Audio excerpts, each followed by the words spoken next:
Pues estamos nuestro compañero faltante ¿Faltan dos? se conecte. Ya está Uriel, ¿no? Faltan...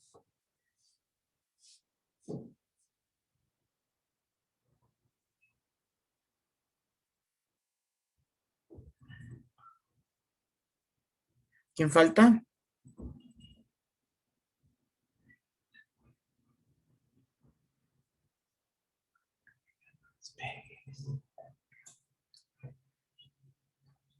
Ok, listos. Vamos a empezar. No tengo a vista a todos. Leslie no está a vista. Su cámara. Mahori no está tu cámara. Luis no está tu cámara. Cristian, no tienes tu cámara. Correcto, Luis. Cristian, falta tu cámara. Suyeli, falta tu cámara. Cintia, no está tu cámara.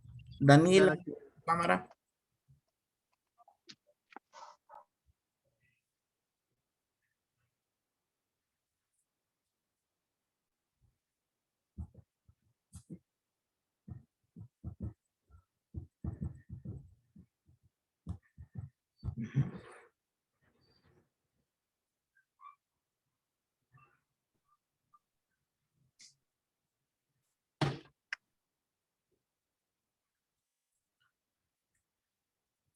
Correcto, no los tengo en cámara todos. Faltan Cintia, Denise, Leslie, Mahori y Ana Emilia.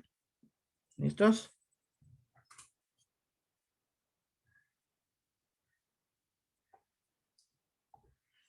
Correcto, empezamos ahora. La apariencia es solo apariencia. Es decir, hay dos conceptos en teoría de conocimiento que se llaman apariencia y esencia. La esencia es algo interno que no se observa y la apariencia es lo primero que observamos. Lo primero que observamos es la apariencia. La esencia es invisible para los ojos, no se ve. La esencia que cada uno de nosotros, de cada uno de los que estamos en este momento en la sesión, la esencia es muy particular, cada uno de nosotros es diferente. Es decir, cada uno de nosotros es diferente en personalidad, en sentimientos, en emociones, en proyectos.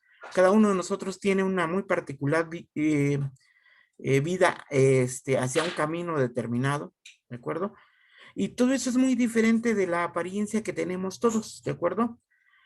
Entonces la apariencia no es importante más cuando, solamente es importante cuando corresponde exactamente a la esencia, ¿de acuerdo? Les voy a platicar, no me han visto con bata blanca, a lo mejor en alguna ocasión cuando visiten el hospital lo van a hacer.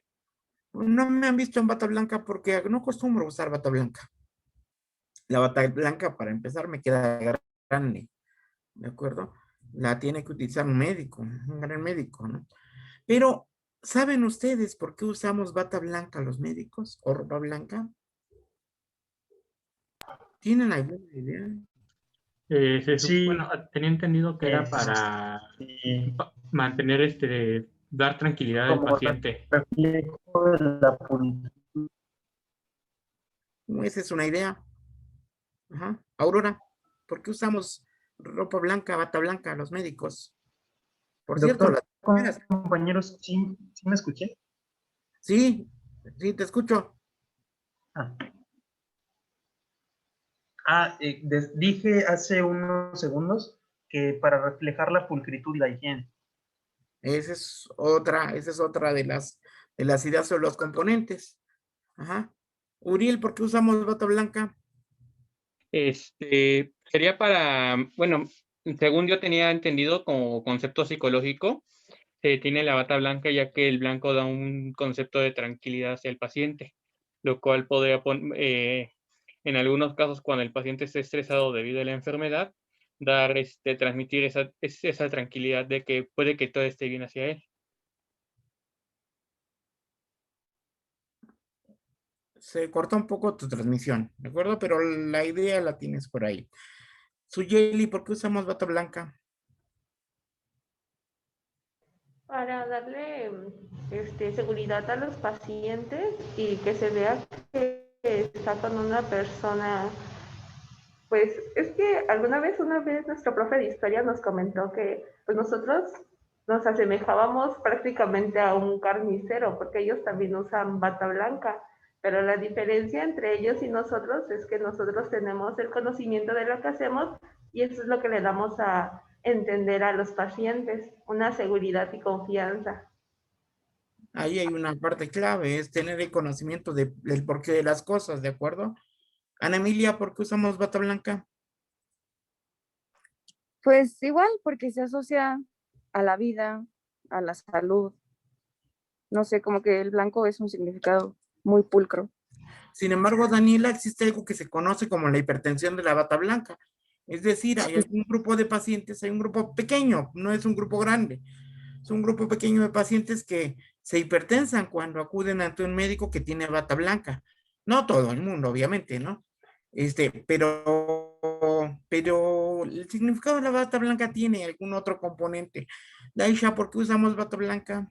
Bueno, yo sabía, bueno, lo que me habían comentado en su momento de que por qué se usaba mucho el blanco era cuestión por la cuestión de higiene. Por eso también nos enseñan desde la universidad, bueno, desde que iniciamos en la carrera, a usar blanco, tus zapatos blancos, tus pantalones blancos, en ocasiones hasta la blusa blanca, porque no solo muestra cuestión de higiene, sino también de presentación.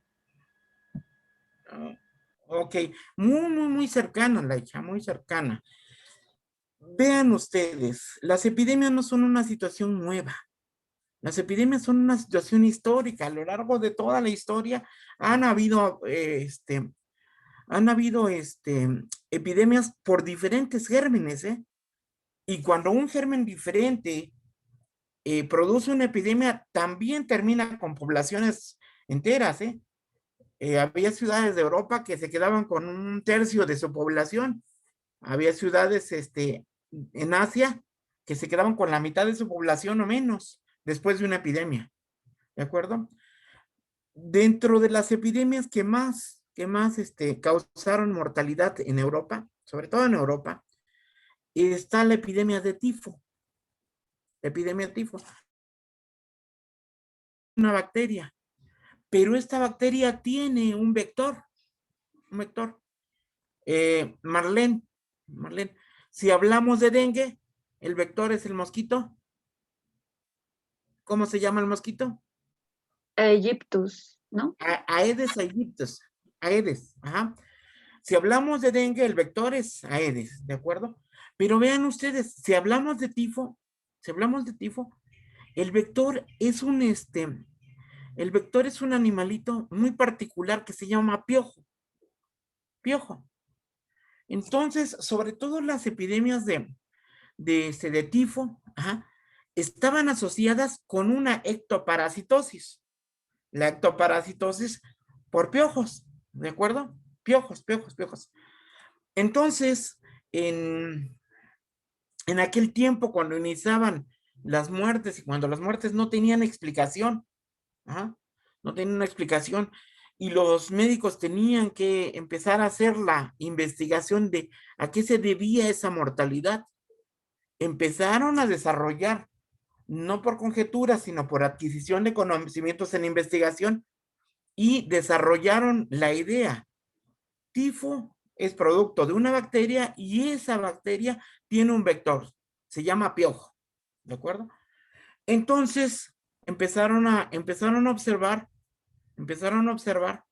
que aquellos que tenían piojos o los lugares donde había hacinamiento y las personas estaban parasitadas por piojos, estas personas desarrollaban tifo y fallecían, y eran barrios completos o extensiones grandes de ciudades.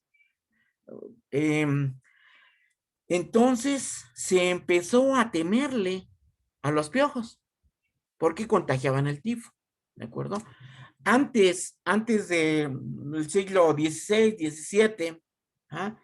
Antes del siglo XVI, XVII, que aparecieron las primeras grandes epidemias por tifo, ¿ah? Antes de esos siglos, los médicos llegaban a la casa de los enfermos en ropa de civil. Ustedes recordarán la imagen de algunas películas antiguas, sobre todo, el médico vestido de civil, quizás su traje, su corbata o su moño, y un maletín negro, ¿de acuerdo? Sin bata blanca. ¿Sí? Pero posterior a las epidemias de tifo, entonces empezó el personal sanitario, no solamente médicos, enfermeras, cuidadores, alimentadores, a utilizar ropa blanca. Entonces, Laisha, efectivamente tiene que ver la higiene con el utilizar ropa blanca, pero yo digo, nosotros utilizamos bata blanca por si los piojos, ¿de acuerdo? Esa es la génesis de lo que nosotros utilizamos, y le podemos poner muchos adjetivos, le podemos calificar de muchas maneras, pero con honestidad, iniciamos el uso de ropa blanca por si los piojos, por higiene, ¿de acuerdo? Obviamente, iban a un barrio a ver a un enfermo, se iba subiendo un piojo y lo veían y pues lo quitaban, ¿no? Ojo, ojo, las epidemias siempre nos enseñan algo muy particular e importante. Acá platicamos en alguna de las sesiones anteriores de lo que nos enseñó la epidemia de influenza, ¿de acuerdo? Deben de tener ustedes las imágenes mentales de lo que nosotros les planteamos cuando dijimos, esto nos enseñó la epidemia de influenza, ¿de acuerdo? Ahora lo que van a hacer ustedes es aguardar en su mente, pero ojo, muy importante, necesito que sean capaces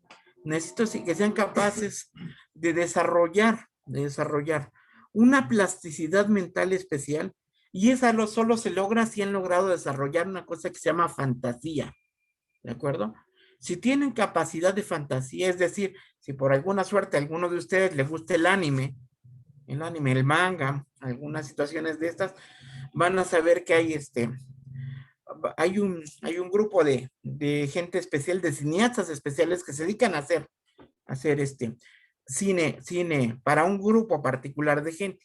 A los que nos gusta el anime, los que somos fanáticos del anime, nos es muy grato ver alguna película, ¿no? El Increíble Castillo Viajero, algunas otras cosas, ¿de acuerdo? Pero lo importante de esas imágenes cuando tú las ves, es que generan en ti plasticidad, te desarrollan una capacidad de imaginación especial. Creo que ya lo hemos comentado un poco antes, pero ahora vamos a echar mano de toda la capacidad que tengan ustedes para asimilar las imágenes que van a ver, ¿de acuerdo? Antes de que veamos los 4 videos que les voy a presentar el día de hoy, les voy a presentar 4 videos, de un mismo paciente, y es su evolución clínica de este paciente. Por supuesto, les voy a platicar cómo inició la situación clínica del paciente, sus antecedentes, su edad, a qué se dedica, y cómo fuimos atendiendo la patología que le afectó, que fue coronavirus, ¿de acuerdo? Hasta una etapa de resolución parcial, y actualmente la persona está completamente sana, ¿no? Ya sin oxígeno y todo esto.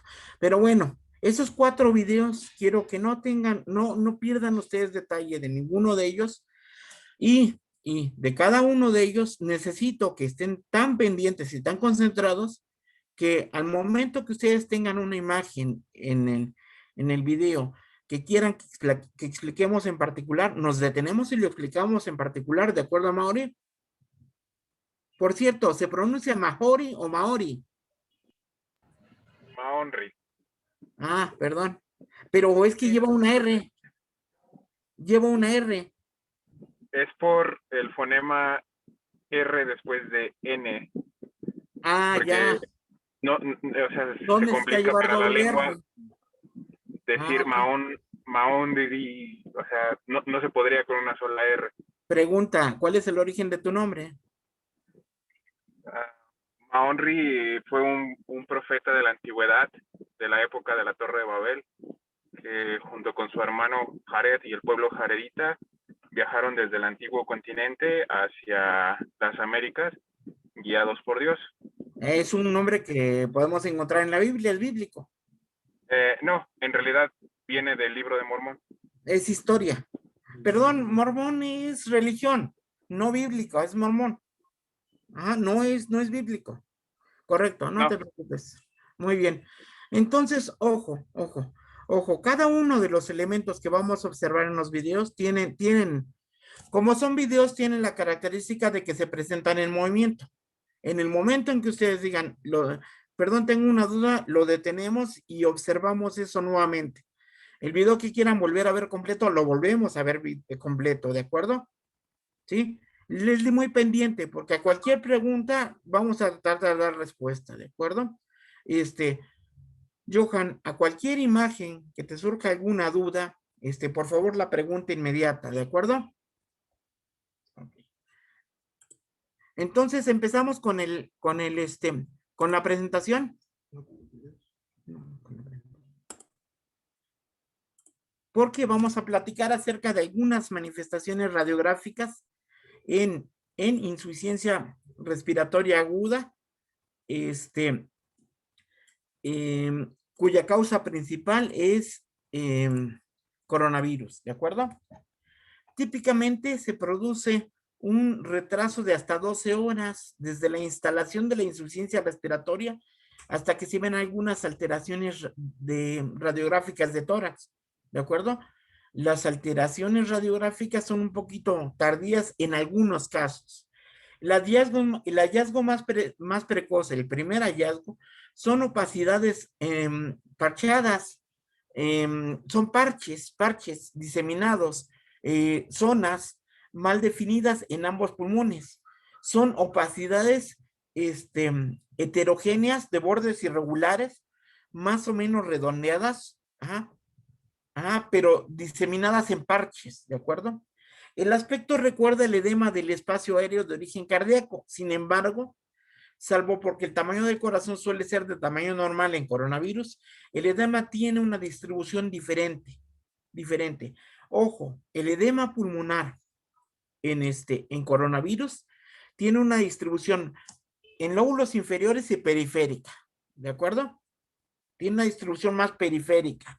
En cambio, el edema cardiogénico, es decir, el edema cardíaco del espacio aéreo, cuando su origen es el daño al miocardio, es central y son las famosas alas de mariposa, ¿de acuerdo? Ya en alguna ocasión adelante tendremos oportunidad de ver una imagen, se las voy a mostrar cuando regresemos a la parte de radiología que tenemos para que observen la diferencia del edema agudo pulmonar cardiogénico. Pero básicamente, el tamaño del corazón es muy importante. Siempre que veamos nosotros una radiografía de tórax, no se les olvide observar otras estructuras aparte de ambos pulmones, ¿de acuerdo? Y hay varias estructuras más. Ya saben que hay vaso, hay corazón, hay esternón, ¿de acuerdo? Hay vasos, hay ganglios, hay linfáticos, hay muchas estructuras en el tórax, ¿de acuerdo? Además de las estructuras óseas, ¿de acuerdo? Muy bien. Entonces, las zonas parcheadas de ocupación alveolar confluyen rápidamente hasta generar una consolidación masiva del espacio aéreo. Cuando nosotros decimos confluyen rápidamente y generan una consolidación masiva, hablamos de un incremento de la densidad paulatina.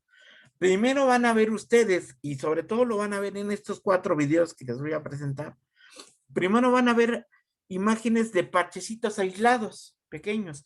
Van a ir viendo cómo se extienden y van a ubicar zonas de consolidación o de mayor incremento de la densidad, es decir, zonas más blancas, ¿de acuerdo? La afectación típicamente es difusa y afecta a todas las zonas del pulmón, salvo porque de inicio, siempre es de inicio desde el vértice hasta la base, pero siempre inicia en las partes inferiores y en la periferia de ambos pulmones, ¿de acuerdo? Este es el inicio de la presentación, porque posteriormente es difusa y afecta a ambos pulmones de manera generalizada. Por esta distribución se distingue del edema pulmonar cardiogénico, que es central, y en las famosas alas de mariposa. En etapas avanzadas puede aparecer broncograma aéreo a diferencia del cardiogénico. ¿Por qué en etapas avanzadas puede aparecer broncograma aéreo? Porque se ha agregado una neumonía bacteriana, ¿de acuerdo? No hay otra razón, no hay otra forma, solamente cuando se agrega una neumonía o cuando hay sobreagregada una neumonía bacteriana. Entonces aparece broncograma aéreo. No hay derrame pleural y su presencia debe hacernos pensar en componente hidrostático cardíaco simultáneo, una neumonía aguda o un infarto pulmonar que complica el cuadro, pero siempre, por regla general, si ustedes encuentran una radiografía y una tomografía que parecen sugestivas de coronavirus, pero ustedes detectan derrame pleural, no es coronavirus, ¿de acuerdo? Coronavirus no produce derrame pleural. Se han descrito de manera aislada pequeñísimos derrames pleurales, pero no son significativos, son hojitas delgadas, muy mínimo líquido, ¿de acuerdo? A diferencia del edema cardiogénico, que generalmente está acompañado de derrame pleural bilateral, ¿de acuerdo? Entonces, el inicio de la ventilación mecánica con preposición positiva al final de la expiración, que eso significa PEP, ¿sí? Cuando nosotros iniciamos ventilación mecánica con presión positiva al final de la expiración, es decir, con PEP, puede conseguir una disminución muy importante de las alteraciones radiográficas a los pocos minutos de su aplicación, debido a que la presión positiva desplaza el líquido del espacio aéreo y lo manda al intersticio, ¿de acuerdo? Pasada una semana, ojo, pasada una semana, los pulmones siguen presentando una alteración difusa, pero el patrón tiene a adoptar un aspecto reticular o espumoso. Es probable que este patrón represente la fibrosis intersticial y del espacio aéreo característica de la fase proliferativa en el estudio histológico, de acuerdo a lo que comentábamos previamente. Lo van a ver en estos 4 videos que les voy a presentar, ¿de acuerdo? En los pacientes sobrevivientes, la radiografía mejora en los siguientes 10 a 14 días posteriores a superado el cuadro.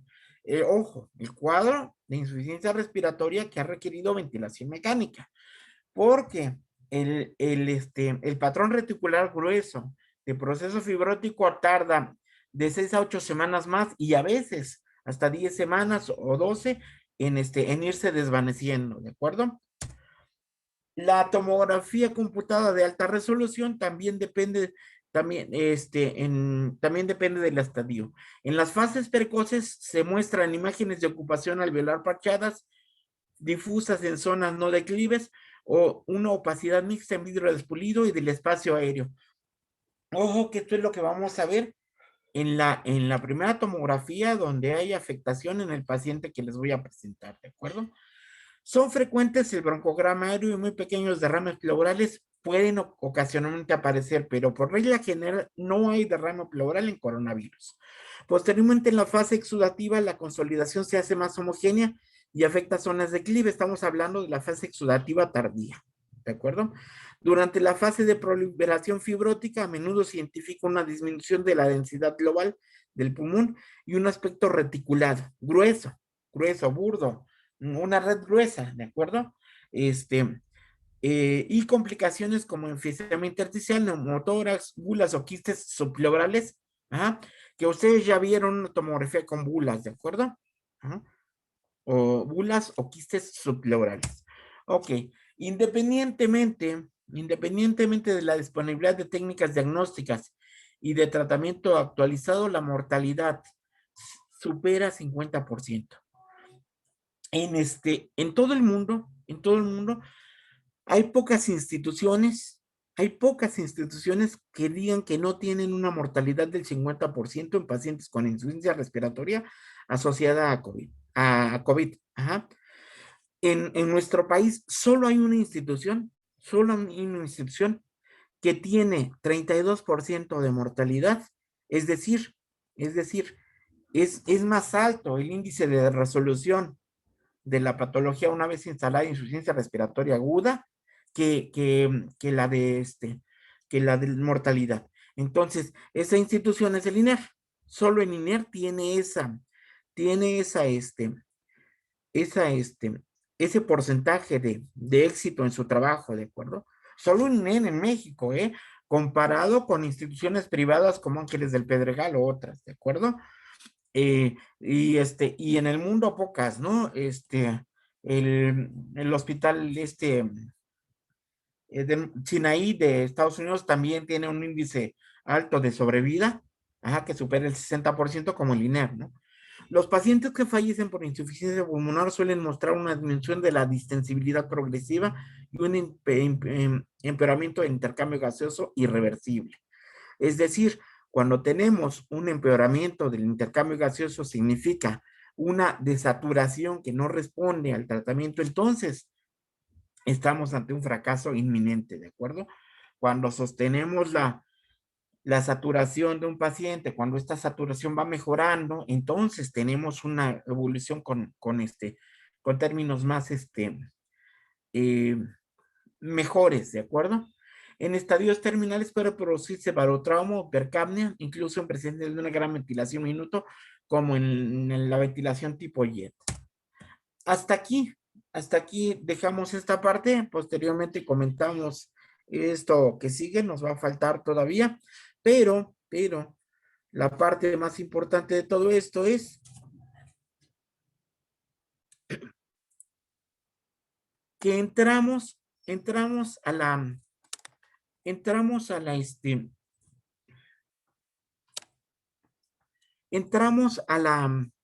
exposición de las imágenes, ¿de acuerdo? ¿Qué van a hacer ustedes? Ustedes van a estar a nivel de cualquier hospital europeo, asiático, americano, ¿ah? que hace estudio de imagen por tomografía. Lo que van a ver ustedes son tomografías que se fueron tomando en tiempo real de la evolución de un paciente. Este paciente identificado como Retana es un paciente de sexo masculino de 37 años de edad, de profesión médico cirujano general de mi hospital. Ajá.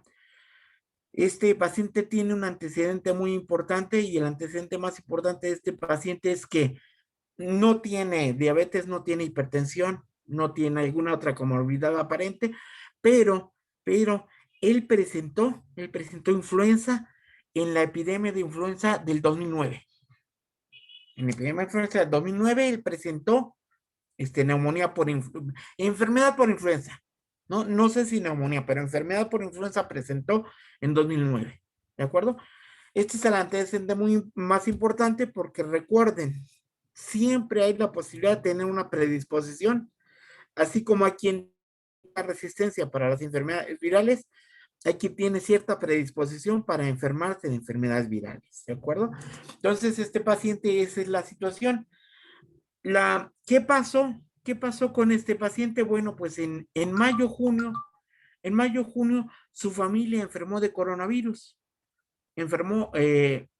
Resultaron positivos su papá y su mamá. Su papá y su mamá resultaron positivos sintomáticos. Tos, fiebre, artralgia, cefalea, toda esta historia de la sintomatología florida de coronavirus, su papá y su mamá de este paciente, pero él no. Él salió positivo, pero él salió positivo asintomático en junio. Entonces van a observar ustedes la tomografía de junio, ¿de acuerdo? De junio, de cuando él fue positivo por coronavirus, pero asintomático. Posteriormente, llega a verme un día de noviembre, un 16 de noviembre y me dice, Doc, llevo 2 días con fiebre. Y en junio fui positivo a coronavirus. Entonces, ese mismo día le hice la primera tomografía que van a ver con afectación, por enfermedad y ya con positividad, ¿de acuerdo? Ya positivo a coronavirus. Ajá. La tercera tomografía se la realicé 5 días después de la primera. Ajá. La tercera tomografía es el estudio que me permitió establecer el pronóstico de hacia dónde iba la enfermedad de Retana, ¿de acuerdo?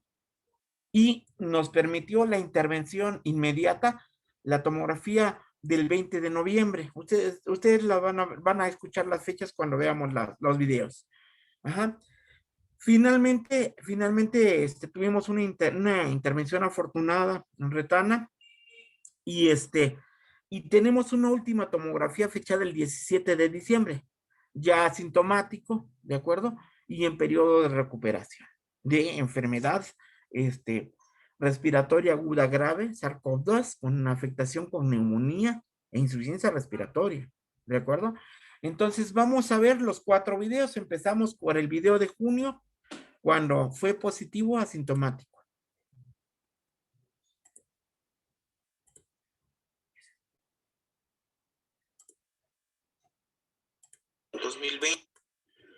Retana, 1 de junio 2020, prueba COVID-19 positiva.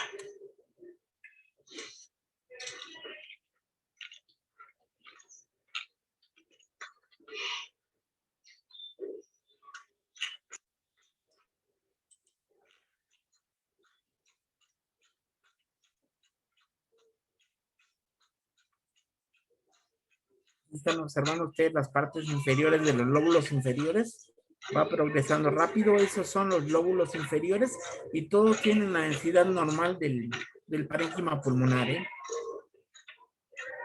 Ahí observan las fisuras y en cambio la aparición de las partes inferiores de los lóbulos superiores, ¿de acuerdo?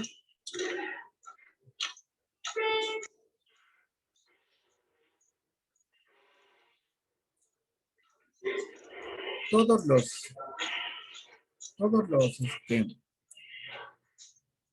los lóbulos y los segmentos están libres de enfermedad en esta tomografía.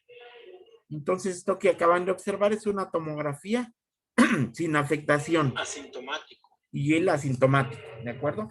En junio ya positivo por su primer positivo, ¿de acuerdo? Y su primera infección por coronavirus. Retana, 20 de noviembre. Doctor, 2020. Sí, adelante. Adelante. ¿Esas fisuras entonces son normales? Las fisuras que acaban de ver son normales. Son unas fisuras que se ven un poco, poco reforzadas, porque el paciente tiende en el estudio a retener un poquito de aire y eso modifica la imagen. Pero esas fisuras que ustedes observaron son completamente normales en la tomografía, ¿de acuerdo? Vean ustedes cómo en las siguientes tomografías perdemos esas imágenes en relación a lo que observamos. Esta tomografía es la primera que le hice cuando me habló de su sintomatología. 2020, caída de la saturación, 86%. No, es el otro. Permítanme, ese es el tercero. Segundo. Retana, 16 de noviembre. Este es 2020. El primero. Observen las imágenes. Vean cómo aparecen parches. Los anteriores ya empezaban a confluir, ya se hacían un poco más densos, pero este es el famoso parche, esta es la imagen famosa en vidrio despulido de afectación por edema intersticial, ¿de acuerdo? Aquí hay más confluencia, hay un poco más de densidad y empieza a afectarse el espacio aéreo, ¿ah? Como en las imágenes de un poco más arriba.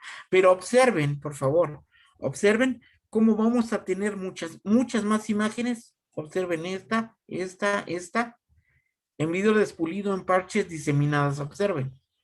Ajá. Aquí, una donde hay más confluencia. Aquí hay una pequeña, aquí hay otra. ¿Observan? Esta imagen, esta. En esta imagen, la Retana llega y tiene su segundo día de fiebre, ¿eh? Su segundo día de fiebre en su segunda infección por coronavirus. Ajá. Observan 1, 2, 3, 4, 5 parches. Ajá. Las porciones inferiores tomadas, posteriores, observen. Ajá.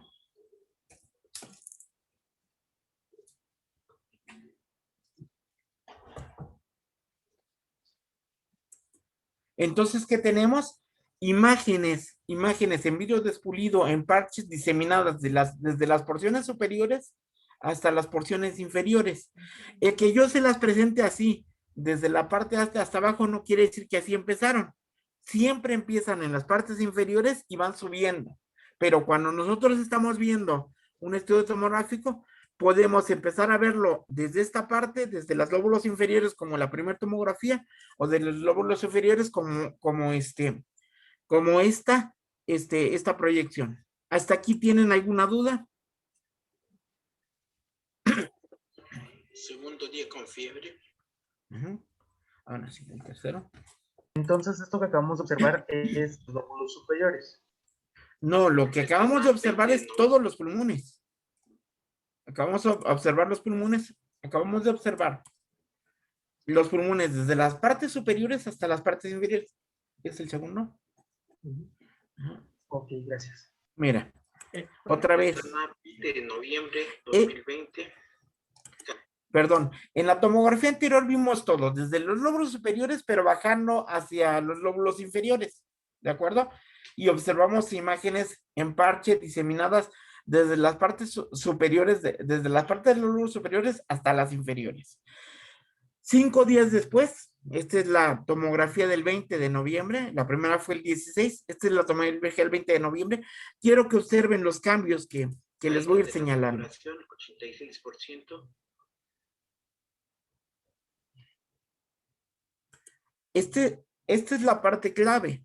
Aquí la saturación ya había caído 86% al aire ambiente, ¿de acuerdo? En este estudio. Observen cómo hay extensión del primer proceso. Observen que eran partes pequeños, ahora están más extendidos. Entonces, hay extensión del proceso de edema intersticial y hay confluencia con ocupación del espacio aéreo, que son las zonas más blancas. ¿Lo observan? Ahí, ¿lo observan? Ganan extensión de lo que eran parches pequeños, ¿ah? Ganan extensión con zonas ya más amplias donde ya se ocupó el espacio aéreo y estas son las zonas blanquecinas, ¿de acuerdo? Este es intersticio, esto es ocupación del espacio aéreo. Si dejamos la evolución de este paciente de forma natural, entonces todo se vuelve blanco y consolidado y el paciente deja de intercambiar, deja de incorporar oxígeno a su sangre, ¿de acuerdo? Pero observen la extensión, lo que habían sido pequeños parches, vean cómo aquí ya se convirtió en grandes zonas de neumonía, ¿de acuerdo? ¿Sí? Grandes zonas, ya con muchos aumentos de la densidad por ocupación del alveolar y un gran incremento o extensión del edema intersticial. Observen cómo tiene esa distribución periférica.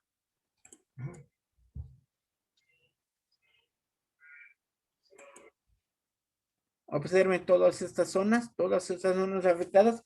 Aquí, en esta pequeña zona de posterior, ¿ah? Ya hay un proceso de mayor consolidación del espacio aéreo, es decir, de ocupación alveolar en una zona un poco más amplia y definida. Esto es un foco neumónico ya como tal, ¿de acuerdo? Todavía viral, pero un foco neumónico, ¿de acuerdo?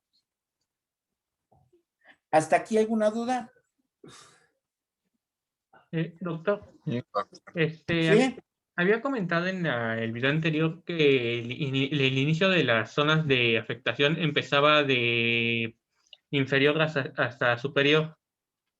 ¿Esto Sí. cómo o por qué tiene relación en esta enfermedad que sea de inferior a superior? No, ¿por qué está mal la presentación que les estoy haciendo? Miren Ya. ustedes, si yo regreso el video, vamos a correrlo todo. Vamos a correrlo todo. Observen todas estas zonas de edema, observen las grandes zonas de consolidación póstero inferiores, ya son los lóbulos inferiores.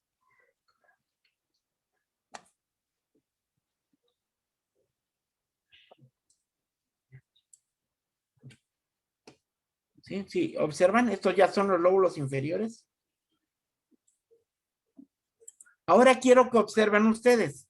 Lo que yo estoy haciendo solamente es modificar la forma en cómo presento la tomografía. La primera tomografía empezó en los lóbulos inferiores y subió. ¿Sí la vieron? La segunda y la tercera empezaron en los lóbulos superiores y subió. Si yo en este momento regreso a la tomografía,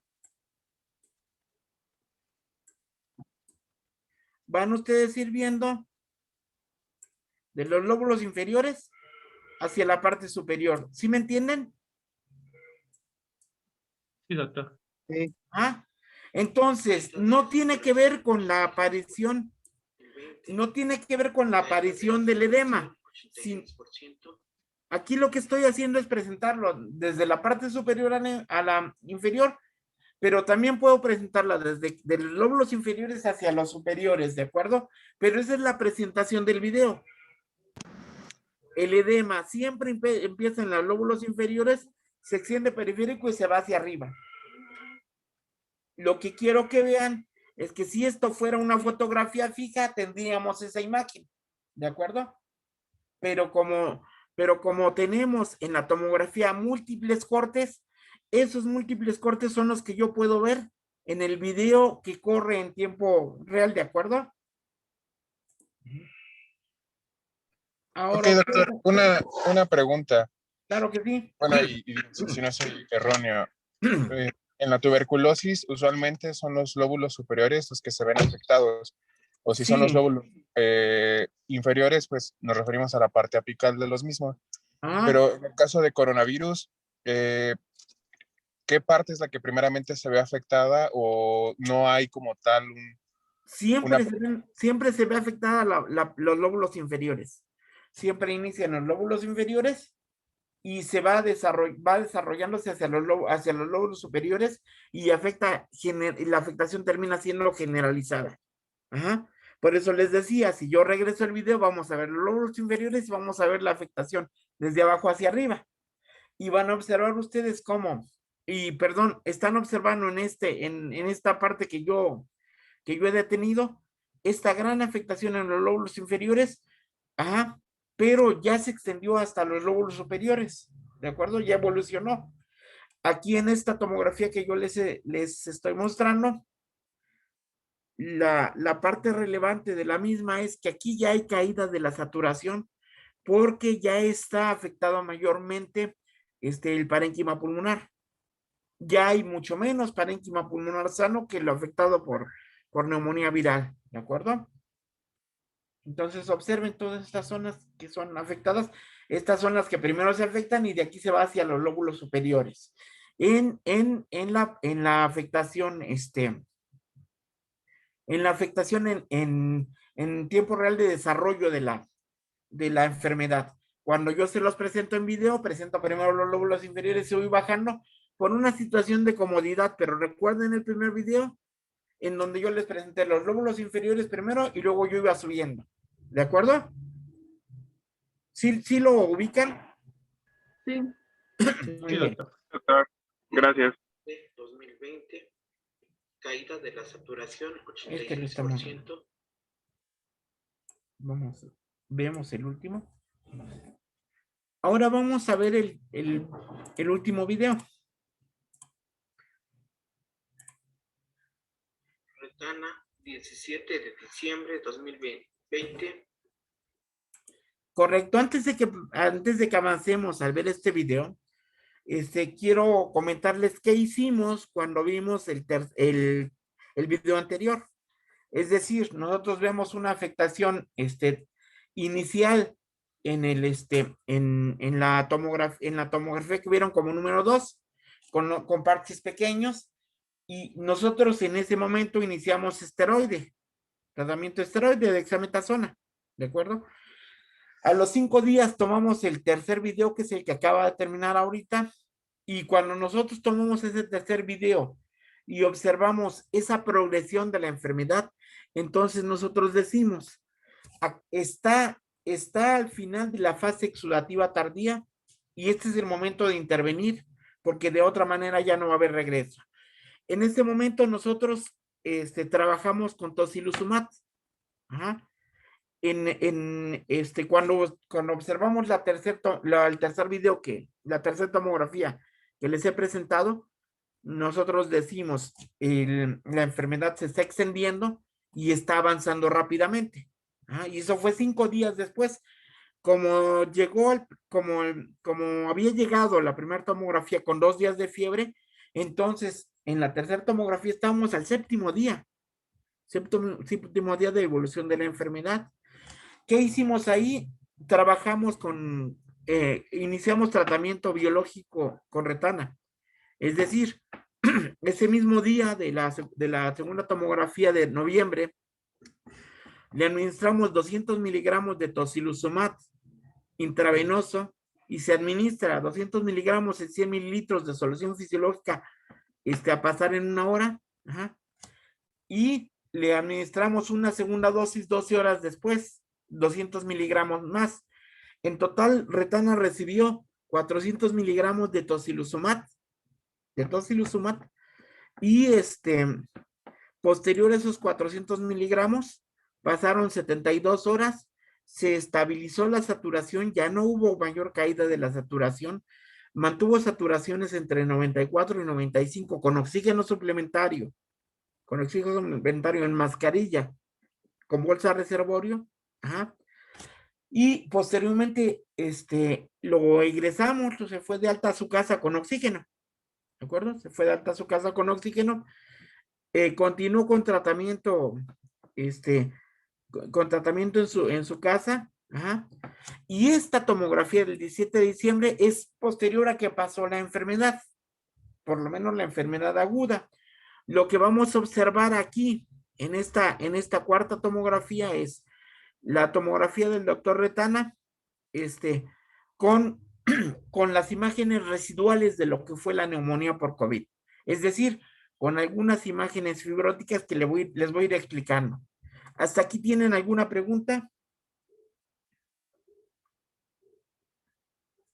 Creo que no, doctor. No, doctor. Correcto. Entonces, esta es la tomografía.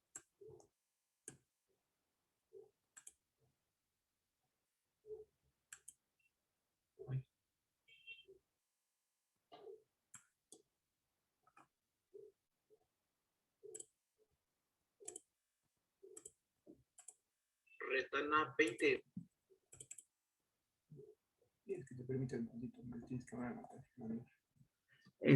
Tengo que mandar el otro video y no me permite. ¿Lo mando otra vez? Sí.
Mañana, 17 de diciembre de 2020.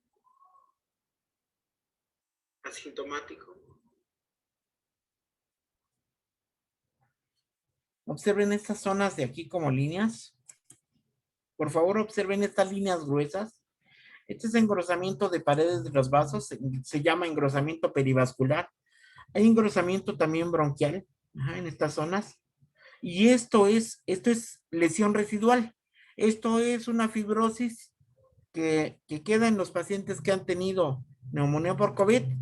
Ajá. Pero esto ya no es enfermedad activa. Observen estas líneas gruesas. Ajá. Y estos son engrosamientos septales. Ajá. Se conocen como engrosamientos septales, engrosamientos peribronquiales, como este como anillo, si lo observan, y engrosamientos vasculares, ¿de acuerdo? Esto que se describe como engrosamientos peribroncovasculares y septales es proceso fibrótico residual. Este es el que se va desvaneciendo con el tiempo. Obviamente, la próxima vez que vea yo a Enrique Retana y le haga una tomografía, ya va a aparecer esto desvanecido completamente. Pero hasta esta fecha, estos son los residuos que le dejó la neumonía. Estas son imágenes residuales, ya no es enfermedad activa.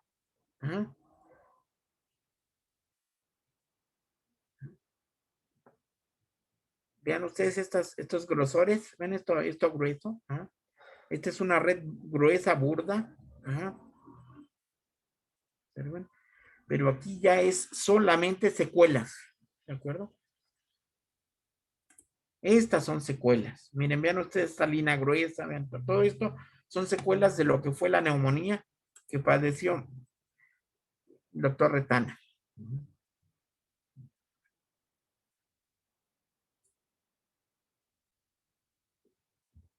Y por supuesto, esta tomografía ya se tomó, él ya sin oxígeno suplementario, y ya sin sintomatología, aunque ustedes todavía pueden ver aquí una gran zona de fibrosis, ¿de acuerdo? Esta zona está fibrosada. Esto ya no es consolidación alveolar. Esta es una zona que se fibrosó debido a proceso inflamatorio y que se va a ir desvaneciendo como el resto de lesiones al paso del tiempo. ¿De acuerdo?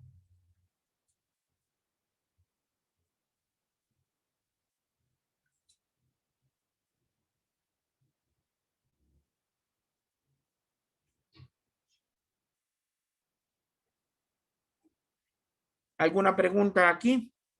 Yo tengo una duda en referencia a, bueno, ya que comenta que es en caso posterior, había leído que hay algunos ejercicios de fisioterapia para poder restablecer parte de lo que es la plasticidad pulmonar y restaurar la capacidad pulmonar o parte de la capacidad pulmonar anterior. ¿Eso es como qué tipo de ejercicio sería? O sea, eso corresponde a la terapia de rehabilitación pulmonar. La terapia de rehabilitación pulmonar, implica a médicos especialistas en rehabilitación física, especialistas en recuperación física, que tienen el objetivo de que el paciente recupere capacidad ventilatoria, y mejore su disposición para las actividades cotidianas. Rehabilitación física es una especialidad aparte. Existe una residencia en rehabilitación física, ¿de acuerdo? Quien lleva eso es un médico especialista. Es una residencia que es de 3 años.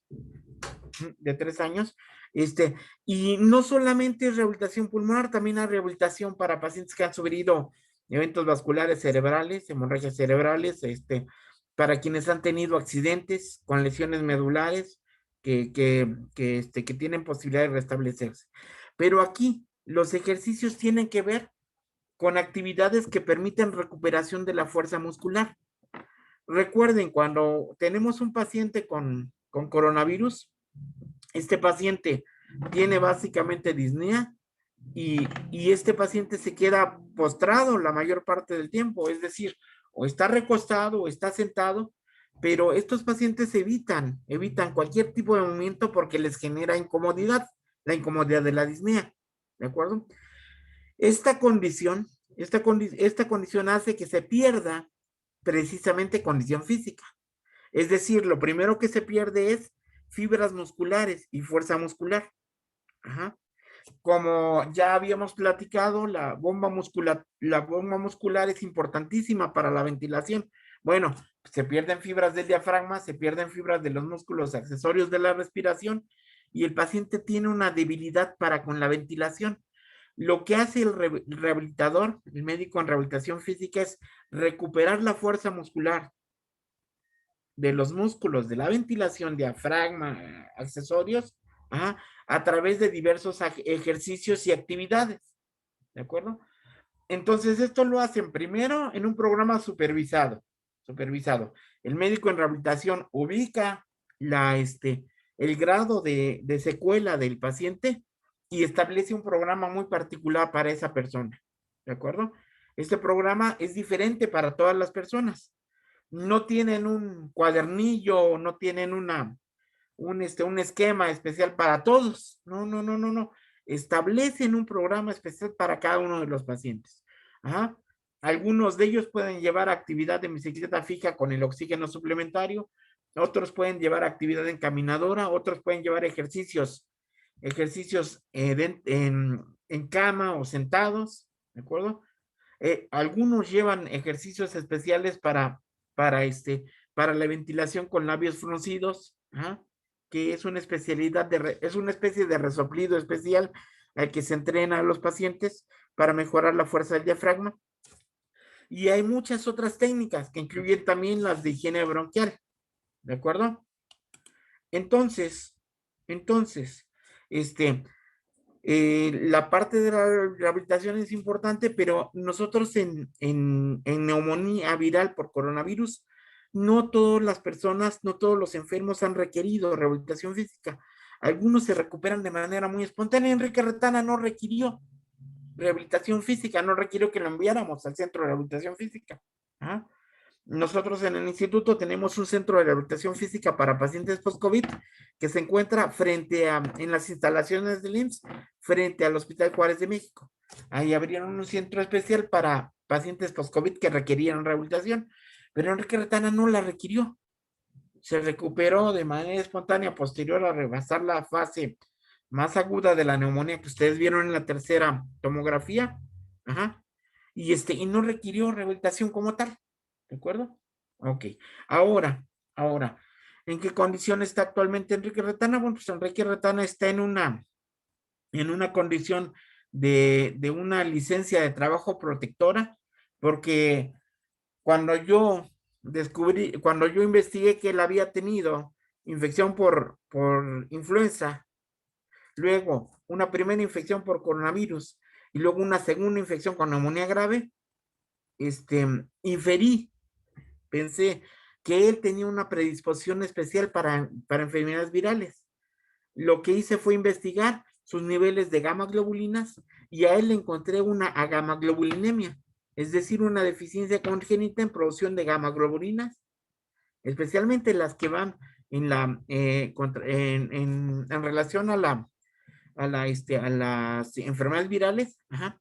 Y logramos que a él le extendieran una licencia para no estar trabajando mientras estuviera el periodo de coronavirus. Ahora bien, una vez que tenga sus 2 dosis de vacunación, porque apenas le acaban de aplicar la primera, una vez que tenga sus 2 dosis de vacunación, lo que vamos a hacer es que se reintegre a su actividad, a su trabajo, ¿de acuerdo? A su trabajo. Sin embargo, ahorita tiene un elemento protector y bueno, pero eso no tiene ninguna limitación física. Él está excelente, solamente que tiene una deficiencia inmunológica humoral. Es decir, tiene una deficiencia para la producción de anticuerpos que le descubrí. ¿De acuerdo? Le descubrí. Y como en este momento nuestra institución no tiene a los médicos dedicados a la inmunidad laborando porque están en otras áreas, él está ahorita de licencia, pero está restablecido al 100%, ¿de acuerdo? Ya sin necesidad de oxígeno, ya sin limitaciones. Ahora, quiero que me digan si tienen alguna pregunta, porque yo sí tengo preguntas para ustedes. Díganme, ¿tienen alguna pregunta? Yo solo quiero corroborarlo. Entonces, yo entiendo a partir de las tags que hemos visto que los esteroides y el tocilizumab en tiempos oportunos son clave. Sí, clave, importantísimos. El tiempo oportuno de iniciar el esteroide es cuando tienes al paciente con prueba positiva y sintomático. No ha caído la saturación, pero tienes prueba positiva y está sintomático, ajá, tú inicias esteroide en ese momento. ¿de acuerdo? Y el esteroide indicado dexametasona, que es el que ha demostrado efectividad, ¿de acuerdo? Ahora bien, nosotros iniciamos tocilizumab cuando decimos, este paciente está en una fase temprana de activación de la cascada de la tormenta de las citoquinas. Entonces, en ese momento, Ana Emilia, nosotros aplicamos tocilizumab. ¿Sabes cuál es el mecanismo por el que actúa tocilizumab en los pacientes? ¿No? Johan, ¿sabes cuál es el mecanismo por el que actúa tocilizumab en los pacientes? Bueno, pues, bueno, no lo tengo como que tan concreto, pero sé que es como una especie de anticuerpo, por lo que yo tengo entendido. No, no es un anticuerpo. Es un producto Sí, que es se un conoce anticuerpo monoclonal. como tratamiento biológico. Ajá. Pero no es un anticuerpo. Ahora, recientemente acaban de desarrollar un anticuerpo monoclonal que es efectivo contra el virus. Y ese sí es un anticuerpo, lo acaban de desarrollar y van a llevar a cabo la tercera fase de aplicación en pacientes con neumonía viral para que lo aprueben, no lo han aprobado FDA en Estados Unidos. Pero en el caso de tocilizumab no. Marlene, ¿tienes una idea de cómo funciona tocilizumab? No, doctor, igual había visto lo de anticuerpos monoclonales, nada más. Sí, pero no es un anticuerpo. Suyeli, No, tampoco. correcto. Tocilizumab bloquea el receptor de la interleucina 6. Tocilizumab bloquea el receptor de la interleucina 6. Hay otros bloqueadores de receptores de interleucina. Hay un bloqueador específico, Bayertina se llama, para bloquear la interleucina 1, pero no es menos efectivo que tocilizumab. Tocilizumab bloquea la interleucina 6. ¿Ah? ¿Y qué crees que pasa, Mariana Costa? ¿Qué crees que pasa cuando tocilizumab bloquea a la interleucina 6? Pues es una interleucina proinflamatoria. Sí, y la más importante. Sí. Es la más importante interleucina inflamatoria, porque haz de cuenta que tienes una falla eléctrica en tu casa y detectas que hay una falla eléctrica, además hay un poquito de chispas y hay algo de humito, y te vas rápido y lo bajas. Cuando tú bajas el interruptor, ya no hay corriente eléctrica y ya no se desarrolla ningún siniestro mayor. ¿De acuerdo? Lo que nosotros hacemos cuando aplicamos tocilizumab y bloqueamos el receptor de la interleucina 6 es apagar el interruptor. Interleucina 6 es el elemento que al ser un proinflamatorio importante desata la acción de otras interleucinas y de otros mediadores de la inflamación, ¿de acuerdo? Entonces, cuando nosotros aplicamos tocilizumab, entonces estamos apagando el interruptor generador del proceso inflamatorio grave.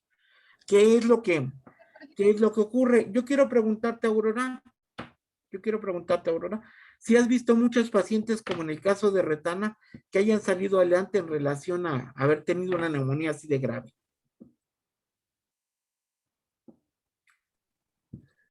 No, doctor, bueno, no es común que salgan de una neumonía así, bueno, supongo. Sí, desgraciadamente terminan de manera diferente, ¿de acuerdo? Terminan mal las cosas. Daniela, ¿por qué crees que el doctor Retana salió adelante de esta neumonía? No vayas a pensar que los médicos que lo atendieron son la octava maravilla del mundo, porque no es cierto, ¿de acuerdo? Que tuvo una temprana, pues tuvo un tratamiento temprano. Ese O es sea, el punto clave, Daniela. Ese es el punto clave. Tuvo una intervención temprana, ¿de acuerdo? Fíjate bien, Uriel. Llegó conmigo al segundo día de haber iniciado fiebre, ¿de acuerdo? Al segundo día. Doc, tengo 2 días con fiebre, ¿de acuerdo? Sí, Liber, adelante. Sí, yo quisiera comentar algo, doctor, Sí. sobre la forma en la que este tratamiento, pero podría hacerlo después del comentario que está por hacer. para que no perdamos el hilo. Sí, sí, mira, ¿O preferiría que lo hiciera de una vez? Yo preferiría que lo hicieras de una vez. Ah, Sí. perfecto. Yo quisiera comentarles mi experiencia muy personal. Yo ahorita me encuentro en Guerrero, en Chilpancingo, y aquí que tiene mayor capacidad para atender las infecciones por COVID es el Hospital General, que es como el hospital más grandecito del estado. A mí en mayo me tocó internar a mi papá, y me di cuenta de que el tocilizumab lo implementaban ya muy tarde. Sí. Es decir, ellos pretendían, dando tocilizumab ya con un paciente saturando de Kaletra, que es un antirretroviral, bajo esta teoría de que podía reducir la replicación del virus, Sí, y no lo también demostró. ocupaban acitromicina e ivermectina bajo el mismo marco teórico, y ya después fue que la OMS nos dijo que eso pues no podía realizarse porque no había estudios que avalaran que era un principio terapéutico válido y efectivo, y por el contrario dijeron que era peligroso porque podría facilitar la inducción de acidosis metabólica y de daño al hígado, y era justo lo que queremos evitar.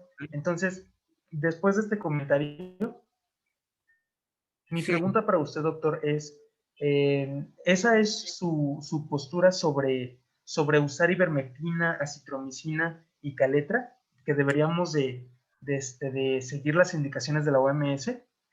Ivermectina, hay algunos Porque estudios. bueno. Sí, sí, adelante. Porque yo he visto muchas recetas, tanto de médicos generales como de neumólogos, que todavía están poniendo acitromicina, Kaletra e ivermectina. Sí. Ivermectina ha demostrado recientemente que tiene un efecto importante en la reducción de la replicación viral. La parte clave es que tendría que usarse una vez iniciados los síntomas, también de manera temprana, ¿de acuerdo? Kaletra no ha demostrado eficacia contra el virus. Kaletra es un antirretroviral y está indicado principalmente en retrovirus, ¿de acuerdo? En el virus de la inmunodeficiencia humana. No ha demostrado. ¿Qué fue lo que pasó, Oliver? ¿Qué pasó, Johan? ¿Qué ha pasado, Cristian? ¿Qué ha pasado, Mariana? ¿Qué pasó, Suyeli? ¿Qué ha pasado, Laisha, en relación a los diferentes tratamientos? Majori, Uriel, Cintia, Aurora, Ana Emilia, quiero que nos entiendan en un aspecto. Nosotros enfrentamos una pandemia, una epidemia, una pandemia mundial, en donde primero el agente era nuevo para nosotros, digo, y nuevo para la población, nuevo para los médicos, ¿de acuerdo? Todos los tratamientos que utilizamos tenían tenían la leyenda en los expedientes de tratamiento experimental, ¿de acuerdo? Por supuesto que llegamos a inscribir en las indicaciones acitromicina, llegamos a inscribir Kaletra, llegamos a poner otros medicamentos, pero todos llevaban la leyenda tratamiento experimental, porque no teníamos ningún medicamento efectivo contra coronavirus, ¿de acuerdo? El único medicamento que en nuestro trabajo, en nuestra experiencia, y no solamente con el doctor Retana, sino con un gran número de médicos que fueron afectados y enfermeras que fueron afectados por esta infección y que por suerte llegaron de manera temprana, Daniela, esa es la clave, llegaron de manera temprana. La parte clave es que nosotros descubrimos que utilizando tocilizumab de manera temprana, la respuesta era muy importante, muy favorable, ¿de acuerdo? Pero si tú intentas administrar tocilizumab después del día 14, día 15, después del día 19 de iniciados los síntomas, ya no vas a encontrar una respuesta favorable. Por el contrario, ¿vas a inmunosuprimir al paciente, Marlene? Lo vas a inmunosuprimir y lo vas a hacer más susceptible a infecciones nosocomiales o a infecciones sobreagregadas. ¿De acuerdo? Fíjate, Mariana, si se pasa el periodo, el punto preciso, ya no es de utilidad y puede ser contraproducente. ¿Cuál es la clave entonces con el tratamiento? Que sea en el punto oportuno. Ahora, si tú me dices, lo han utilizado en la población en general, no hemos tenido oportunidad. Todas las personas llegan demasiado tarde a los hospitales. Todas llegan demasiado tarde. ¿De acuerdo? El que llega más temprano llega después del día 10, de iniciados los síntomas. ¿De acuerdo? De iniciados los síntomas. Entonces, no nos da, la población en general no nos da oportunidad de utilizar ni el tratamiento, ni la metodología que acaban de ver. ¿Sí? Por eso, Laisha, es muy importante lo siguiente, fíjate bien, es muy importante que una vez que tú detectas a un paciente con síntomas, sospeches que puede tener la enfermedad, inmediatamente tener la prueba confirmatoria. ¿De acuerdo? Y la prueba confirmatoria rápida está en 40 minutos, la rápida. ¿Ah? Y si es positiva, es que el enfermo tiene coronavirus, ¿no? Si es negativa, todavía tienes que hacer PCR y esperarte de 3 a 5 días a que te den el resultado. Pero una vez teniendo el resultado, tú ya tienes el elemento que te permite trabajar con el paciente, ¿de acuerdo? Y trabajar rápidamente. ¿Ah? ¿Cuándo tenemos oportunidad, Cristian? ¿Cuándo tenemos oportunidad con una persona para resolver su problema? Cuando nos llega a tiempo, ¿de acuerdo? Sí, ahora que a partir del día 7, ¿no? Bueno, el día 7 es el crucial. El día 5 a 7, ¿de acuerdo? Del día 5 al día 7, son cruciales. Pero recuerden una cosa muy importante, como este virus es demasiado variable y tenemos diferentes desarrollos de la enfermedad en diferentes personas, entre más rápido actuemos es mejor, ¿de acuerdo? O sea, llegan contigo, llegan con fiebre, sospechas porque tienen un contacto, son contacto de caso, inmediatamente inicia el esteroide. Confirmas el diagnóstico, estás entre el día 5 y el día 7, puedes utilizar tratamiento biológico, ahí hay varios, no solo tocilizumab, ¿de acuerdo? Hay varios, pero el tratamiento biológico, todos tienen la misma finalidad, bloquear la interleucina 6 y romper la cascada de las citoquinas, ¿de acuerdo? La tormenta de las citoquinas. Ahora, en este momento les puedo mencionar a otras personas, ¿de acuerdo? Otros médicos, otras doctoras que tuvimos oportunidad de tratar, pero prefiero mostrarles las tomografías, cómo se van desarrollando y cómo se fueron desarrollando. La siguiente tomografía que les voy a mostrar en el día de mañana, es de una paciente que inició con sintomatología, empezó a mostrar algunas imágenes incipientes pequeñas, muy pequeñas en la tomografía inicial, y 5 días después, la evolución de la enfermedad se resolvió espontáneamente. Ajá. Esta es una paciente de sexo femenino, una doctora, y les voy a presentar mañana la tomografía, ¿de acuerdo? Y por supuesto, las características clínicas, ¿ah? y la evolución de esta paciente para que vean otro tipo de evolución en la que nosotros no tuvimos que ver. Lo único que hicimos es ver que la enfermedad se resolvía casi por sí sola. Digo casi por sí sola porque sí llevó tratamiento de esteroides, sí llevó algo de otros tratamientos, no requirió tocilizumab, ni requirió internamiento. A diferencia del doctor Retana, que lo tuvimos que internar, ¿no? Esta otra doctora no requirió internamiento, requirió un confinamiento protector en su casa, y la enfermedad evolucionó de manera espontánea, favorable, se resolvió espontáneamente. Ese caso lo vamos a discutir el día de mañana, ¿de acuerdo? Y vamos a discutir esta situación que para mí es muy agradable discutir con ustedes acerca de la perspectiva de género en medicina, ¿de acuerdo? Mañana vamos a hablar sobre perspectiva de género en medicina. Los alemanes son los más avanzados en esta forma de abordar la medicina, y los alemanes tienen hospitales específicos para patología femenina desde una perspectiva de género. Pero bueno, mañana tendremos la oportunidad de ampliar un poco más, ¿de acuerdo? Hasta este momento, ¿tienen alguna pregunta? Yo tengo una pregunta, doctor. Por ejemplo, en el caso de un paciente que salió positivo en la prueba rápida, pero que está sintomático, lo más recomendable sería que se tome un estudio de imagen.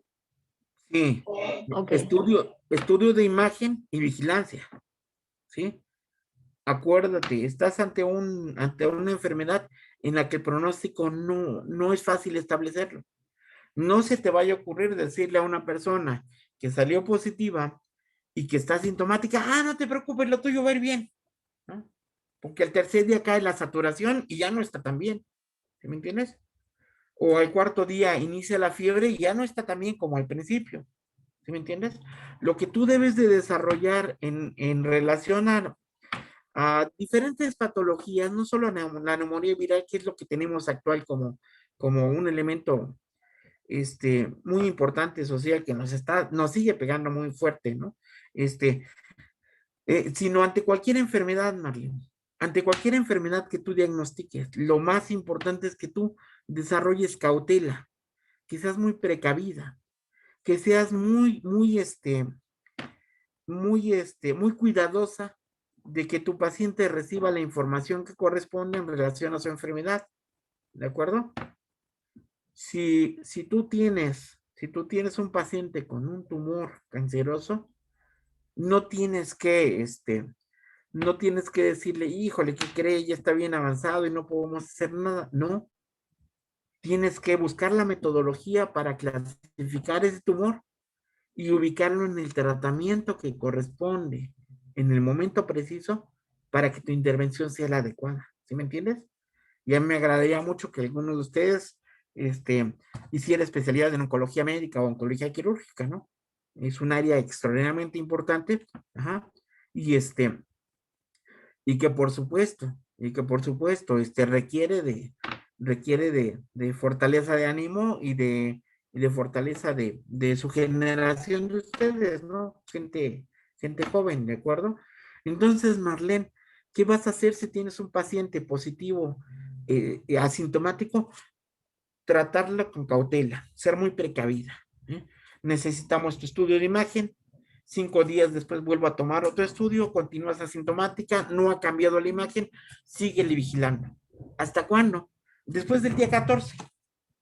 Después del día 14 puedes echar las campanas al vuelo, decirle que ya todo pasó, ¿sí me entiendes? Ajá. Sí, doctor. O sea, sin Porque tratamiento farmacológico, no habría necesidad de darle tratamiento farmacológico entonces.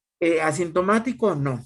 Asintomático necesitas tu imagen al día que lo tienes como asintomático, 5 días después otra imagen, de preferencia tomografía, ajá, de preferencia, aunque también puede ser radiografía simple, que son un poquito menos específica, pero es tu imagen que te dice efectivamente está asintomático y no tiene afectación estructural, ¿de acuerdo?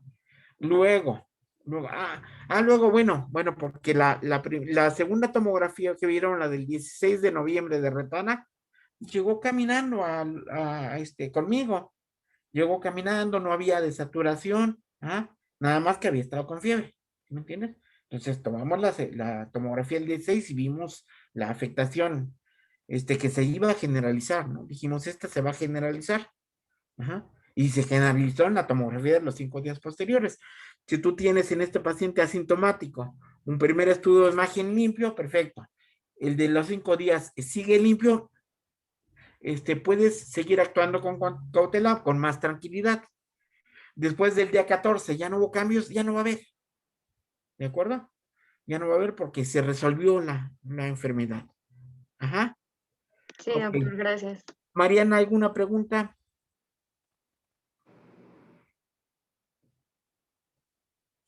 ¿Ninguna?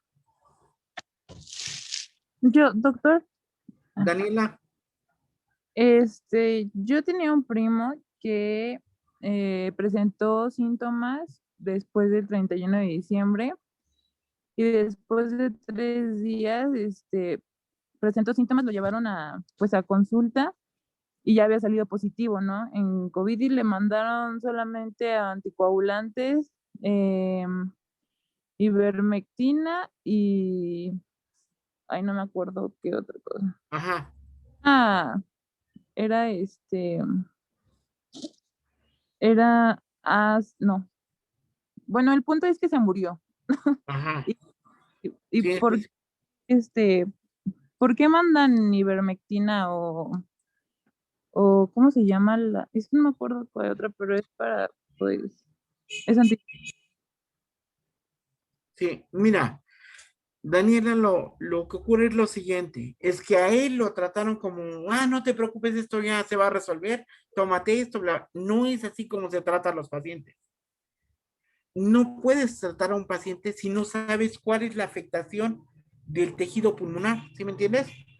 Tú sabes que tiene fiebre, tú sabes que es positivo, pero si no tienes la imagen de cómo se está desarrollando el proceso, entonces no tienes una noción para establecer un pronóstico para ti, ¿sí me entiendes? ¿Sí? En el caso del doctor Retana, después de la tomografía del 16, yo pensé, esta va a extender. Al día 5 tomamos la tercera tomografía que vieron y ustedes vieron cómo se extendió, ¿de acuerdo? ¿Sí? Pero en ese momento nunca dejamos ni de darle tratamiento ni de vigilarlo.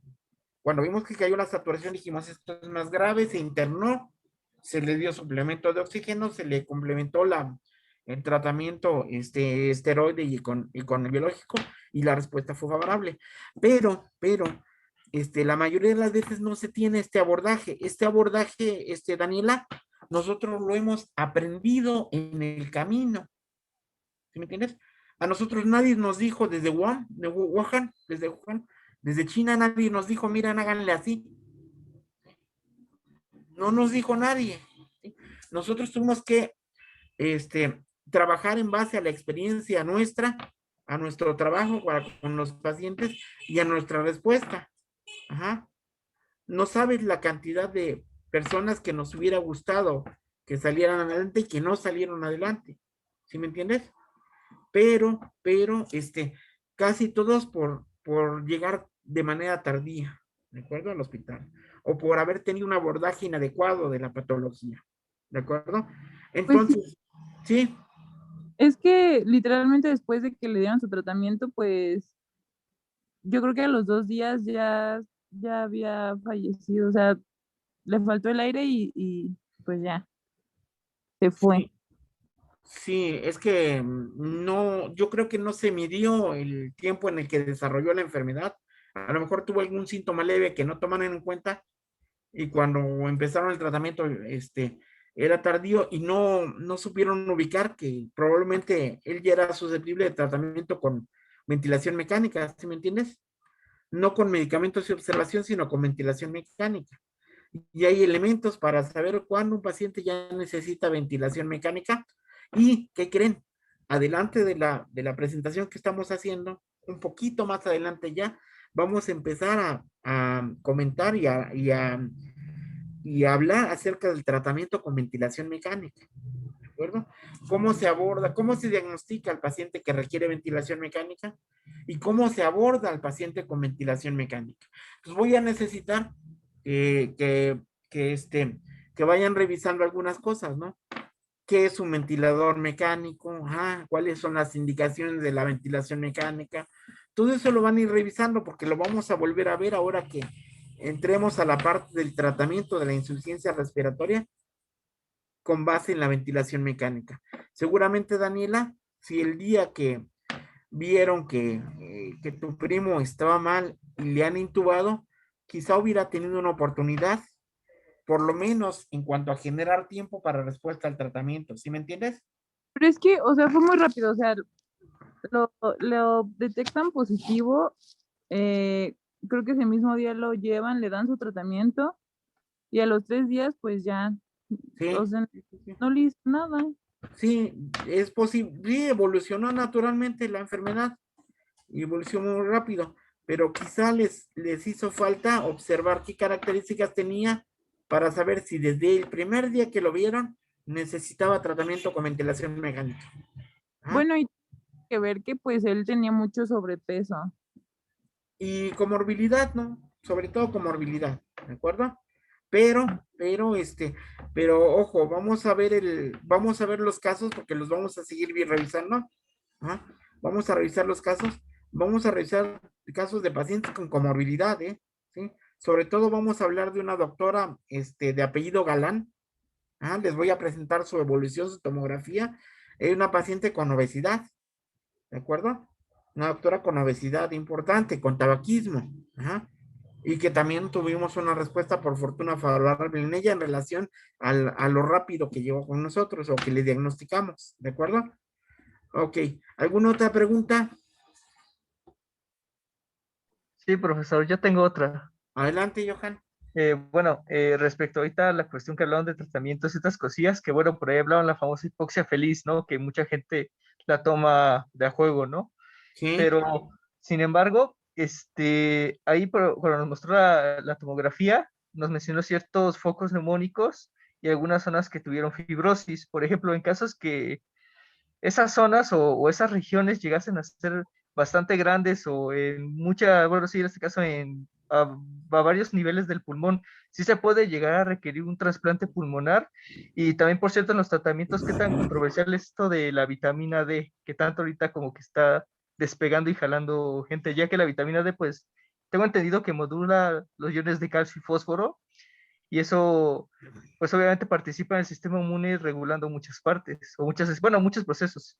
Sí, fíjate que en relación a los tratamientos diversos, de lo que se trata es de demostrar en la práctica clínica que funcionan, ¿sí me entiendes? Es decir, hacer una numeralia, agrupar a un número de pacientes y decir esto funciona de manera adecuada en este grupo de pacientes como coadyuvante o como complemento o como parte del tratamiento central. Esa es parte de investigación clínico-farmacológica, ¿de acuerdo? Que se desarrolla en muchos lugares. Entonces, antes de dar una opinión favorable acerca de cualquier fármaco, tenemos que tener investigaciones con números amplios de pacientes y saber en qué momento se utilizó el determinado medicamento para saber si era utilidad. Pero parte de tu pregunta también era... La otra parte de tu pregunta era... Sí, era de que respecto a lo que cuando nos metimos las tomografías, había regiones que presentaban focos neumónicos y también fibrosis. Sí. Creo que fue en la tercera tomografía. Sí. Yo preguntaba que si esa llegaba a expandirse o irse a varias regiones del pulmón, o sea, llegase, por así decirlo, a abarcar casi, digamos, la mitad de todo lo que es el pulmón, si puede llegar a requerir un trasplante pulmonar o en qué ocasiones sí se pudiese llegar a suscitar ese suceso o es imposible. Sí, los más avanzados en esto son los chinos. Ellos han hecho trasplante pulmonar por COVID, por fibrosis residual. Ellos son los que más. Por ahí hay un par de casos españoles, pero los chinos han trasplantado gran cantidad de pulmón en relación a procesos neumónicos muy graves y que no recuperaron posterior a haber avanzado de la etapa aguda grave, ¿de acuerdo? Entonces, una vez superada la etapa aguda grave, se quedan con gran proceso fibrótico, no revierte y se quedan con gran lesión pulmonar, entonces sí, se están haciendo trasplante. Pero hasta donde yo sé, un par de casos en España, pero muchísimos casos en China. Los chinos trasplantan muchísimo pulmón, ¿no? Digo, son una economía importantísima, ¿no? Son la segunda economía del mundo, y más bien, actualmente es la primera, ¿no? Economía del mundo, ¿de acuerdo? Entonces, tienen recursos, ¿no? Tienen recursos. ¿Cuál es la diferencia con nuestro país? Bueno, pues nuestro país no tiene recursos para trasplante pulmonar, ¿no? No tiene, es carísimo el trasplante pulmonar, hablando de la economía de nuestro país, ¿no? La única institución que tiene experiencia con trasplante pulmonar es el INER, ¿no? Y tiene varios años que no ha hecho trasplante pulmonar, ¿no? Por la cuestión de costo, ¿de acuerdo? Pero son el único hospital que tiene experiencia con trasplante pulmonar en México. Ningún otro, ni los privados, ¿de acuerdo? Ok, ¿alguna otra pregunta?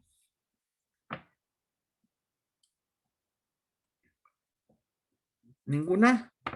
Yo sí tengo una pregunta. Claro que sí, Uriel. Había mencionado que puede haber personas que carezcan, bueno, que tengan disminución de la gamma globulina. Sí. En este caso, ¿cómo podremos saber? Tengo dos si- casos, si tengo somos dos casos susceptibles? identificados. Uriel. Tengo dos casos identificados, el del doctor Luis Enrique Retana y el de una chica de enfermería del hospital, con gamaglobulinemia. Esto se detecta por la determinación de gamaglobulinas. Se pide una determinación de gamaglobulinas completas, son IgA, IgG, IgM, IgG, ¿sí? Todas las 5 gamaglobulinas. Se pide la determinación sérica, es decir, se cuantifican en suero y se determina cuál tiene nivel bajo o cuál está no detectable o no hay, ¿sí me entiendes? Y si detectamos una deficiencia de gamma globulina, lo correcto es que se suplemente. Hay en el mercado suplementos de gamma globulina. Es más, en algunos lugares se están suplementando gamma globulina, es decir, trabajando con anticuerpos, como mencionaba hace un rato alguien que comentaba lo del tratamiento con anticuerpos, están suplementando gamaglobulinas que son anticuerpos. Se les están administrando como parte del tratamiento a pacientes con coronavirus, ¿no? Entonces, sí depende. Lo más importante es que tú, a un paciente que ha tenido una primera infección por coronavirus y luego tenga una segunda, pienses que puede tener alguna inmunodeficiencia. ¿De acuerdo? Si tiene una segunda infección, espérame, ya, 2 son demasiadas, ¿no? Pero nosotros hemos detectado pacientes con 3 infecciones positivas. Entonces sí es muy importante estudiar el perfil de inmunidad. Recuerden que la inmunidad de nosotros tiene 2 vertientes, la inmunidad celular y la inmunidad humoral o de anticuerpos. ¿De acuerdo? Aquí, Aurora, es muy importante, que si tú tienes afectación de la inmunidad celular, la enfermedad típica es inmunidad por virus de la inmunodeficiencia humana, ¿de acuerdo? Y el tratamiento es el antiviral. Y el seguimiento es con tu cuantificación de CD4 y de carga viral. ¿Sí es cierto? ¿Sí? Ahora bien, si tú tienes una deficiencia de inmunidad humoral, lo que tú tienes que hacer es suplementar los anticuerpos, es decir, aplicarle al paciente gamma-globulina, ¿de acuerdo? Hay una enfermedad congénita en el que el paciente nace con deficiencia de gamma-globulinas. Se llama inmunodeficiencia común variable.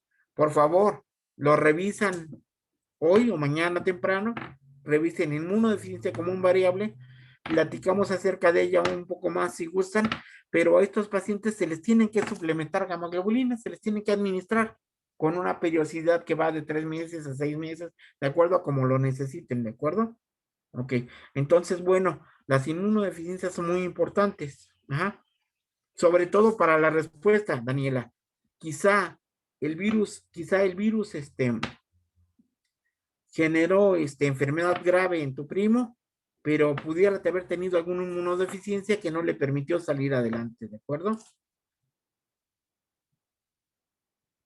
Muy bien.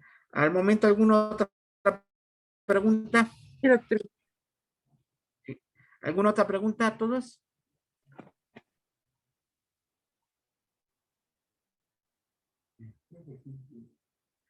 Liber. Doctor, sigo aquí, nada más que tengo que abrirle a mi mamá que acaba de llegar.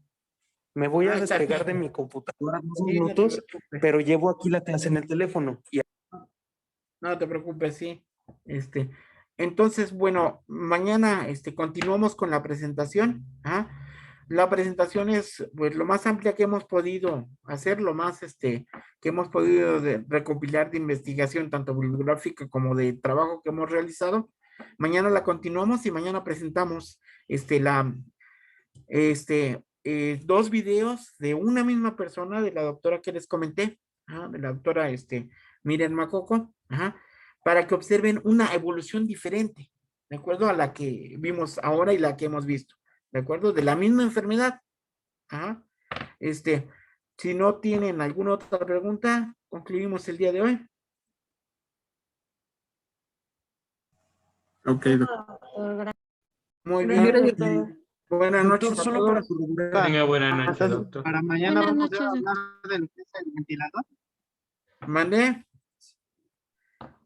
Solo Mira, para mañana corroborar. Ya vamos a Mañana, hablar de ventilación mecánica. mañana entonces nos vemos a las 7, ¿verdad? Sí, a las 7. Sí, quedamos con ustedes que Es lo- necesitan un poco de tiempo para descansar, para tomar algo. Sí, a las 7 empezamos mañana, ¿de acuerdo? Sí, se lo agradecemos mucho. Ajá, vamos a tratar de hablar de ventilación mecánica un poquito más adelante. Mañana vamos a hablar sobre a nivel de donde nos quedamos en la presentación. Ajá, y presentamos las 2 tomografías de la doctora que les comento y hacemos otras complementaciones, ¿de acuerdo? Ajá. Vayan revisando cuestiones de ventilación mecánica, ¿de acuerdo? Es muy importante y es uno de los elementos más, más importantes en el tratamiento de la insuficiencia respiratoria aguda grave, ¿sale? Bueno, pues buenas noches a todos, nos vemos el día de mañana a las 7. Gracias, doctor. Gracias, doctor. Buenas Gracias, noches. doctor. Que Buenas tenga noches. buena noche. Para servirles, buenas Doctor, noches. gracias.